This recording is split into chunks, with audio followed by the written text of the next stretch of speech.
سیاسی منظرنامے سے آپ کو خبر دیں کہ علیمہ خان نے آگاہ کیا ہے کہ مطالبات نہ مانے تو بانی پی ٹی آئی آئندہ جمعہ سول نافرمانی کی کال دیں گے۔ پہلے اوورسیز پاکستانیوں سے پیسے نہ بھیجنے کی اپیل کی جائے گی۔ علیمہ خان نے بانی کے 2 مطالبات بھی سامنے رکھ دیے۔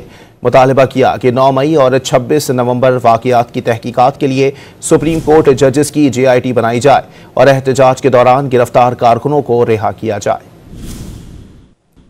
سپریم کورٹ کے جو سب سے ٹاپ آپ کے 3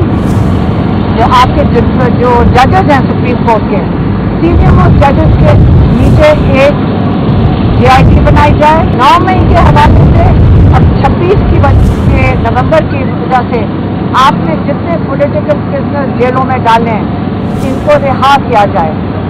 یہ تو ڈیمانڈ نہیں ہوتی تو پھر عمران خان نے کہا ہم سول ڈس اوبیڈینس کی طرف جائیں گے، اور اس کے اندر جو پہلی ڈس اوبیڈینس ہے، عمران خان نے کہا ہے کہ میں اپنے اوورسیز پاکستانیوں کو کال دوں گا کہ آپ پاکستان میں ریپریزنٹیو بند کر دیں۔ جمعے کو یوم سوگ بھی ہے، اسی دن اگر آپ نے مطالبات نہیں پورے کیے تو آپ اوورسیز پاکستانیوں کو کال چلی جائے گی۔